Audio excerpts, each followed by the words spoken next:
करो हलिए प्यार जब करो हलिए बात गे ओकरा चलते सुतो न हलिए दिन औरी रात गे। करो हलिए प्यार जब करो हलिए बात गे ओकरा चलते सुतो न हलिए दिन औरी रात गे।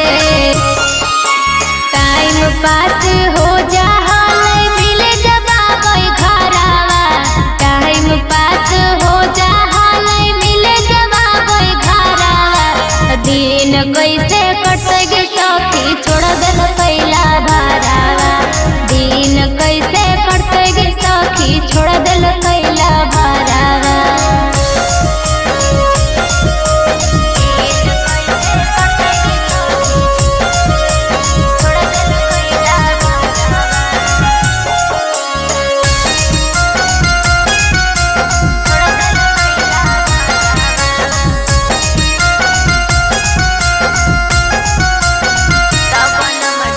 सबन मदी पाली के तो देही दिल कोई दुख गे दोसर छोड़ी साथे रहो होते सुख से। सबन मदी पाली के तो देही दिल कोई दुख गे दोसर छोड़ी साथे रहो होते सुख से।